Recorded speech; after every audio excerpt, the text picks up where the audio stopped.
मुंबई गोवा महामार्गावरून तुम्ही प्रवास करत आहात आणि अचानक एका डोंगरावर कोरलेले 2000 वर्षापूर्वीचे रहस्य तुमच्या नजरेस पडते। ही आहे गांधारपाले लेणी। रायगड जिल्ह्यातील महाड शहराला अगदी 7व्या शतकापासून वैभव संपन्न इतिहास लाभला आहे। सावित्री, गांधारी आणि काळ नदीच्या तीरावर वसलेले हे महाड या लेण्या पायथ्यापासून 200 मीटर उंचीवर असून 20 ते 25 मिनिटात आपण लेण्यांपर्यंत पोहोचतो।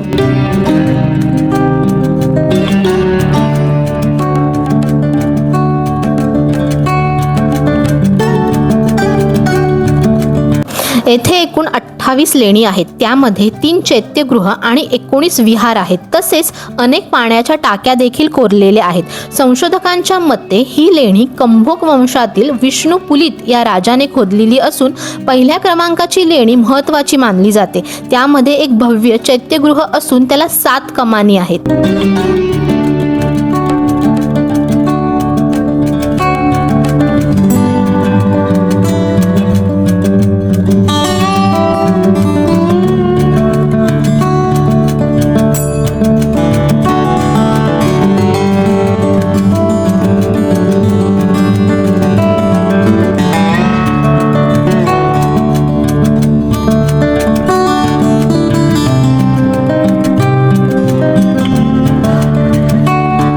या लेण्यांच्या पुढे 6 खांबांची ओसरी आहे, पण आश्चर्याची गोष्ट म्हणजे त्या 6 खांबांपैकी फक्त एकच खांब पूर्णपणे कोरलेला आहे, तर बाकीचे उरलेले 5 खांब अर्धवटच कोरलेले राहिलेले दिसतात।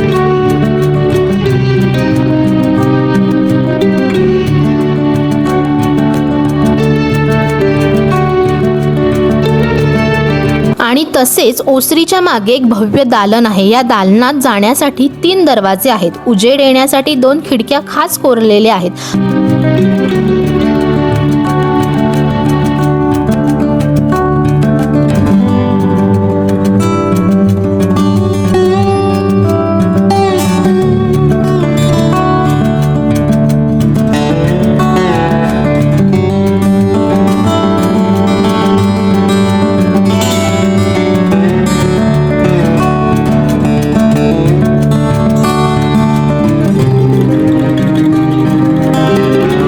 तसेच भिंतीत 4 विहार आहेत। या दालनाच्या आत 4ही बाजूनी ओटा आहे। गर्भगृहात भगवान बुद्धांची सिंहासनावर बसलेली मूर्ती कोरलेली आहे। मूर्तीखाली धर्मचक्र व हरणे कोरलेली असून वरील बाजूस चौरीधारी आणि आकाशात उडणारे यक्ष कोरलेले आहेत। मूर्तीच्या मागील बाजूस आसान स्तन मूर्तीचा आराखडा कोरलेला असून उर्वरित 2 बाजूस वज्रपाणी आणि पद्यपाणी याची झीज झालेली शिल्प आहेत। या ठिकाणी हीनयान काळात उभारलेल्या स्तूपाचे महायान काळात मूर्तीत रूपांतर करण्यात आले असावे। या लेण्यांच्या पुढील भागात पाण्याची 3 टाके आहेत। लेणी क्रमांक 2 हे अर्धवट कोरलेले लेणे असून त्याच्या दर्शनी 2 खांब व विहार अशी त्याची रचना आहे। लेणी क्रमांक 3 या लेण्यात उजवीकडे पायरी असलेला कट्टा कोरलेला असून दर्शनी भागात 2 स्तंभ, त्यामागे दगडी ओटे आहेत। स्तंभ खाली बाजूस चौकोनी तर वर अष्टकोनी आहेत। व्हरांड्याच्या भिंतींना गिलावा केलेला आहे। येथून खाली उरत जाणाऱ्या पायऱ्या लेणी क्रमांक 4 कडे जातात।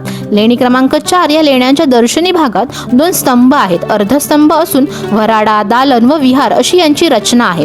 दालन हे विहिरीपेक्षा मोठे असून व्हरांड्याच्या उजव्या भिंतीवर ब्राह्मी शिलालेख कोरलेला आहे। लेणी क्रमांक 5 या लेण्यांची रचना मंडपासारखी असून त्यात दालन आहे। त्यांच्या दर्शनी भागात 4 स्तंभ असून ते स्तंभ तळात चौकोनी व वरील बाजूस अष्टकोनी असून त्यावर बहुमितीय आकाराची नक्षी आहे। दालनाच्या आत 3ही बाजूस कट्टे आहेत। लेण्यांच्या आत दोन्ही बाजूस 3 विहार असून मध्यभागी असलेल्या विहारातील स्तूप नष्ट झाला असला तरी छतावरील हर्मिका व तळाशी स्तूपाचा गोलाकार दिसून येतो। या लेण्यात उजव्या बाजूच्या भिंतीवर अर्धस्तंभाच्या बाजूला प्राकृत भाषेत आणि ब्राह्मी लिपीत शिलालेख कोरलेला आढळतो। पण या लेण्यातील सर्वात खास आणि दुर्मिळ गोष्ट म्हणजे बुद्ध मूर्ती ज्या दगडात कोरली आहे त्याच्या मागील बाजूला मूर्तीचे आधी काढलेले रेखाचित्र अजूनही दिसते। मूर्ती कोरण्यापूर्वी तिचा आराखडा दगडावर काढण्याची ही पद्धत असावी। महाराष्ट्रातील इतर कोणत्याही लेण्यात जवळजवळ दिसत नाही।